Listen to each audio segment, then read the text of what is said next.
Đăng ký kênh để nhanh chóng nhận được thông báo về video mới nhất và nhanh nhất. Tính cách Trần Phi Vũ rất tốt, là người khiêm tốn và có chí cầu tiến, cậu ấy rất tôn sùng ba mẹ mình, mà mẹ cũng một mực cưng chiều cậu ấy. Có điều đoàn đội Trần Phi Vũ bảo vệ quá nghiêm ngặt, có việc nhân viên công tác rất khó liên hệ trực tiếp với cậu ấy. Hầu như phải nhờ người trong ekip chuyển lời dùm, hầu hết tài nguyên hiện tại của cậu ấy có được đều là đổi bằng tài nguyên của bố. Bây giờ đoàn đội Trần Phi Vũ giám sát dư luận rất sát sao. Chỉ cần trên mạng xuất hiện hình ảnh bất lợi cho cậu ấy, đoàn đội sẽ lập tức liên hệ xin xóa bài. Dùng toàn bộ sức lực để ngăn chặn các tin đồn tiêu cực của cậu ấy. Trần Phi Vũ và Âu Dương Nana sẽ không phủ nhận hay phản hồi về tin đồn tình cảm của cả hai. Chỉ cần chuyện này không có đáp án thì sẽ có thể lấy ra thao tác lặp đi lặp lại bất cứ lúc nào, dù sao họ cũng có fan couple. Mới tuần trước cậu ấy còn đang rộ tin hẹn hò với Âu Dương Nana, có fan phát hiện Âu Dương Nana và Trần Phi Vũ dường như ở cùng một địa điểm. Ngày 16 tháng 12 vừa rồi hai người cùng đi 798 là khu nghệ thuật nổi tiếng ở Bắc Kinh. Ngoài ra, cư dân mạng còn phát hiện bức ảnh Trần Phi Vũ đăng và story mà Âu Dương Nana đăng trên Instagram dường như là cùng một địa điểm ở Bắc Kinh. Trong bức ảnh mà Trần Phi Vũ đăng thì cậu ấy mặc áo của nhãn hàng RICKON mà trước đó Âu Dương Nana từng nhắc đến. Sau đó phòng làm việc Trần Phi Vũ đăng một video Trần Phi Vũ chạy như bay đến, nhạc nền là bài hát Muốn Gặp Em. Làm cho fan couple của Trần Phi Vũ và Âu Dương Nana đang rất phấn khích vì được phát đường. Thì mấy ngày sau cậu ấy và La Vân Hy lại rất ngọt ngào trong buổi lễ trao giải Tinh Quang Đại Thường. Phi Vân hệ fan couple của hai người đã tổng kết được những màn ngọt ngào của hai người trong đêm trao giải đó. Trần Phi Vũ và La Vân Hy mang một kiểu giày giống nhau. Ở hậu trường La Vân Hy chỉnh ghim cài ngực cho Trần Phi Vũ sờ mặt dây chuyền của La Vân Hy. Trần Phi Vũ đi thảm đỏ xong thì đến La Vân Hy. Lúc đi gần hết thảm đỏ Trần Phi Vũ quay người lại đi ngược vài bước nhìn La Vân Hy. Trần Phi Vũ diễn xong không rời khỏi sân khấu ngay mà chờ La Vân Hy đi lên đập tay. Xuống ngồi ở dưới còn tìm nhân viên đưa điện thoại cho mình quay video hay chụp ảnh lại. La Vân Hy và Trần Phi Vũ biểu diễn xong, cả hai cùng nhau rời khỏi.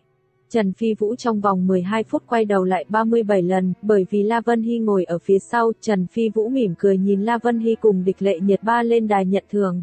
La Vân Hy và Trần Phi Vũ đầu chạm đầu, Trần Phi Vũ sắp tới sẽ điên cuồng rào couple với La Vân Hy, cực kỳ bận rộn, cậu ấy và La Vân Hy sẽ chụp chung bìa tạp chí Harper Bazaar. Hạo Y Hành, với sự tham gia của La Vân Hy và Trần Phi Vũ dự kiến phát sóng vào tháng 4 năm sau. Gần đây phòng làm việc của Lưu Vũ Hân ghi sai tên bộ sưu tập Xuân Hè Năm thành Xuân Thu khiến Dior không hài lòng. Nhưng vì Lưu Vũ Hân có sức gánh hàng hóa tốt nên phía thương hiệu cũng không thể hiện ra mặt, có điều phòng làm việc của cô ấy tuyệt đối không nên phạm lỗi lần nữa. Hiện tại giữa cô ấy và các thành viên The Nine đã có chênh lệch, con đường sau này cô ấy đi là đường idol, các thành viên khác đa số đều quy hoạch để làm diễn viên. Họ không quá thiết tha đi sâu hay những công việc giúp phát triển thân phận idol, đoàn đội cô ấy cũng bỏ rất nhiều tiền mua số liệu, fan cũng rất ủng hộ sự nghiệp của cô ấy. Lưu Vũ Hân được hợp tác với Dior hoàn toàn là dựa trên sức fan, hot search Angela Baby quay phim Lưu Vũ Hân cũng là do đoàn đội cô ấy mua. Trong lúc tham gia sự kiện kia Baby cầm điện thoại không phải chụp Lưu Vũ Hân mà đơn giản là đang tự sướng, sau đó sự việc lên hot search Baby cũng lười giải thích. Trực tiếp theo hot search thu nhiệt về cho mình, ngày 16 tháng 12. Thương hiệu Calvin Klein đã chính thức công bố Lưu Vũ Hân là người đại diện underwear Calvin Klein khu vực châu Á, như vậy. Tính cả thương hiệu CK thì trong tháng 12 này cô ấy đã thu về 3 tài nguyên thương mại mới là CK, Hazenda và Dior. Đạt tổng số 13 đại ngôn từ sau khi debut cùng nhóm, CK cũng là đại ngôn cá nhân thứ 12 của Lưu Vũ Hân. Tài nguyên thương mại của Lưu Vũ Hân thực sự rất tốt. Được các nhãn hàng yêu thích hầu hết, với các sao nữ đi thảm đỏ vào mùa đông là một sự dày vò, nhưng với Lưu Vũ Hân thì không bị phiền não về điều này, bởi vì cô ấy mặc nhiều hơn người khác. Địch Lệ Nhiệt Ba có nhiệt độ cao, fan hâm mộ cũng trung thành, quốc dân độ lại không thấp, có thể bảo hộ phim. Chỉ cần kịch bản không có vấn đề thì có thể dễ dàng lên đài truyền hình, cô ấy bây giờ cũng muốn đóng phim chính kịch, không đóng được vai chính thì vai phụ cũng được. Cô ấy cũng không quan tâm thù lao, hiện đang tiếp xúc một vai phụ trong một phim chính kịch. Trước đây Địch Lệ Nhiệt Ba dành thời gian xây dựng nhân mạch trong giới thời trang. Đoàn đội tạo hình của cô ấy là thuê ngoài chứ không phải nhân viên gia hành, cô ấy đã lấy được bìa Cosmo khai niên, phía tạp chí đánh giá rất cao cô ấy. Tài nguyên thời thượng mà cô ấy lấy được trong năm nay đều rất tuyệt, đại IP, Ngự Giao Ký của Hoa Sách cũng xác định cô là nữ chính. Em là niềm kiêu hãnh của anh, là phim nhất định sẽ bạo, được người trong giới xem trọng. Có thể nói tài nguyên của cô trong các tiểu hoa hiện tại là số 1 số 2. Tiểu Hoa trong giới vì phòng bạo cô nên phát rất nhiều bản thảo về chuyện tình cảm của cô và Hoàng Cảnh Du để dẫm bia miệng của cô.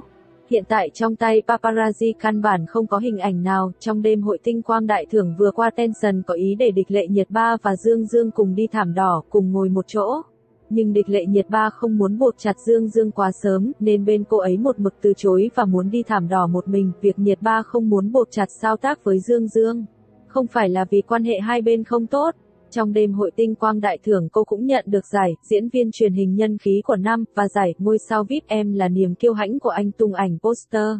Dương Dương mặc trang phục kiến trúc sư cau mày, Nhiệt Ba mặc váy xinh tóc xoăn môi mọng đỏ. Nói chung là hai người đều đẹp nhưng lại không khiến người xem có cảm giác couple.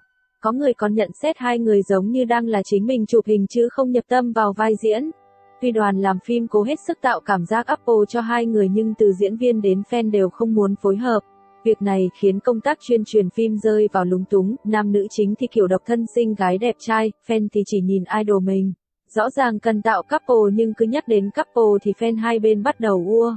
Đoàn làm phim rất muốn thúc đẩy hai diễn viên chính dẫn đường cho fan nhà mình chấp nhận couple và chủ động trong việc giao tác couple, nhưng thái độ của hai người ở đoàn làm phim khá lạnh lùng. Trừ lúc quay phim thì không có trao đổi gì với nhau, ngồi dùng điện thoại. Tuy hai người không mấy thân thiện với nhau nhưng lại rất thân thiện với đoàn làm phim. Cuối năm có sự kiện đi thảm đỏ, đoàn làm phim rất muốn thu xếp cho hai người cùng xuất hiện để tuyên truyền phim nhưng Nhiệt Ba đã đơn phương từ chối. Phía Nhiệt Ba tỏ ý không chung sân khấu là điểm mấu chốt, cô ấy tuyệt đối sẽ không sao tác cùng Dương Dương. Tuy đoàn làm phim không hài lòng với Nhiệt Ba nhưng khi ký hợp đồng không có điều khoản bắt buộc kết hợp tuyên truyền nên cũng chỉ có thể giận xong để đó thôi. Thật ra quan hệ hợp tác giữa Dương Dương và Nhiệt Ba không tệ chút nào, cô ấy còn cho Dương Dương sữa chua đặc sản quê mình. Sau này hai người cũng sẽ hợp tác trong một số hoạt động nhưng không buộc chặt quá sâu. Địch Lệ Nhiệt Ba xem như chính là át chủ bài của các nền tảng video lớn, phim chưa công bố đã bị Youku mua đứt. Không chỉ mảng phim ảnh mà ở các sự kiện thì điều kiện bản thân của cô ấy cũng thực sự ưu việt, mỗi lần cô ấy đi thảm đỏ đều có rất nhiều fan qua đường ngóng trông tạo hình. Chuyện của Địch Lệ Nhiệt Ba và Hoàng Cảnh Du lại lần nữa được lan truyền, paparazzi ngồi xổm lâu như vậy vẫn chưa chụp được ảnh chung của hai người. Hôm qua đoàn đội đã bác bỏ tin đồn không tham ban, hôm nay hot search lại lên men, tin đồn của hai người đến nay cũng chỉ có bên phía Địch Lệ Nhiệt Ba làm sáng tỏ. Bên phía Hoàng Cảnh Du cũng nên lên tiếng thanh minh, là nghệ sĩ, chuyện scandal tình cảm rất ảnh hưởng đến danh tiếng của cả hai người. Hai bên nên cùng thanh minh là ổn thỏa nhất, nhưng không thấy nhà trai có phản ứng lớn, cũng có thể do fan hâm mộ của nhà gái có nhiệt độ quá lớn. Chỉ sau 6 ngày lên sóng, bộ phim Hữu Phỉ của Triệu Lệ Dĩnh và Vương Nhất Bác đã vượt ngưỡng 360 triệu lượt view, dẫn đầu bảng nhiệt độ phim chiếu mạng. Hữu Phỉ được xem như bom tấn dịp cuối năm khi ra mắt trong sự mong chờ lớn của khán giả. Bộ phim có sự hợp tác của hai ngôi sao lưu lượng hàng đầu hiện nay là Triệu Lệ Dĩnh và Vương Nhất Bác. Bên cạnh đó, kinh phí đầu tư khủng cùng một vài ồn ào trong quá trình lên sóng đẩy bộ phim vào tâm điểm chú ý của dư luận. Sau hơn một năm ghi hình và hậu kỳ, Hữu Phỉ cuối cùng cũng lên sóng màn ảnh nhỏ vào ngày 15 tháng 12, mới đây, chỉ sau 6 ngày công chiếu, Hữu Phỉ đã thu về 650 triệu lượt view. Phim luôn lọt vào top 1 bảng xếp hạng nhiệt độ phim chiếu mạng trong những ngày lên sóng. Hai diễn viên chính là Triệu Lệ Dĩnh và Vương Nhất Bác cũng chiếm luôn hai vị trí đầu trên bảng xếp hạng chỉ số truyền thông gần một tuần qua. Điều này cho thấy Hữu Phỉ hiện đang là phim truyền hình hot bậc nhất thời điểm này. Hữu Phỉ liên tục lọt top tìm kiếm và thu hút nhiều sự chú ý ngay khi lên sóng tập đầu tiên, vì thế thành tích này gần như là điều đã được dự đoán trước. Tuy vậy, bộ phim vẫn nhận về khá nhiều phản hồi trái chiều về chất lượng. Một bộ phận khán giả khen ngợi phim có kịch bản tốt, tiết tấu nhanh dần và cặp sao đóng chính diễn tốt. Trái lại, một số khác cho rằng bộ phim không thực sự thuyết phục như những lời tung hô. Họ cho rằng bộ phim có kỹ xảo quá tệ. Nhất là nếu so với con số đầu tư khủng, Triệu Lệ Dĩnh vẫn thể hiện một hình ảnh nữ cường quen thuộc qua nhiều phim. Bên cạnh đó, cặp đôi chính không thực sự có chemistry như đã được mong đợi. Có lẽ vì những điểm chưa thuyết phục đó mà điểm double của Hữu Phỉ mở đầu không được tốt và ngày càng giảm. Ngay khi mở bình chọn, Hữu Phỉ chỉ nhận về một con số khiêm tốn là 6.2 điểm.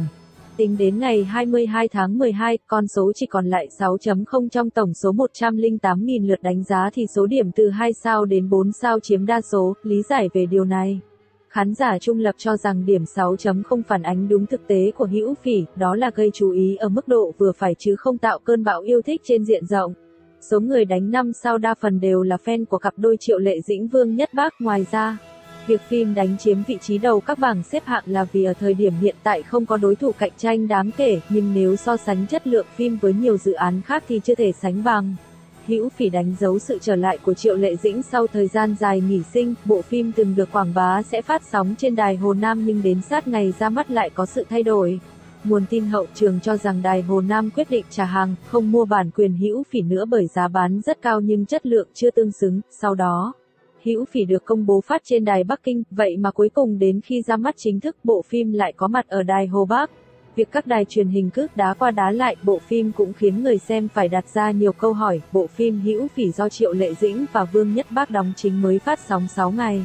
Mà số lần lên hot search cũng đã qua mấy chục lần, thậm chí con số còn vượt qua số lần lên hot search của các bộ phim bạo khắc phát sóng trong năm nay. Hữu Phỉ tổng cộng 51 tập. Đến nay chỉ mới chiếu được 14 tập, dựa theo đà này thì khi phim kết thúc, Hữu Phỉ sẽ là bộ phim có số lần lên hot search nhiều nhất với mức độ thảo luận như vậy. Hữu Phỉ có thể xem là một bộ phim đại bạo trong năm nay hay không? Hữu Phỉ lấy bối cảnh chiến tranh Nam Bắc Triều, xoay quanh nữ chính Chu Phỉ, vốn là con gái của vị thủ lĩnh 48 Sơn Trại nơi duy nhất yên bình giữa thời chiến loạn. Sau khi cha Chu Phỉ quyết định đến Nam Triều phò tá quân vương, nàng cũng xuống núi bước vào hành trình chinh phục giang hồ. Trải qua nhiều biến cố, Chu Phỉ từ một cô gái chỉ biết vui đùa trở thành cao thủ vang danh thiên hạ. Ngoài ra, Hữu Phỉ còn là câu chuyện tình giữa Chu Phỉ và thiếu niên Tạ Doãn, người nhiều lần cứu mạng và kề vai chiến đấu cùng nàng.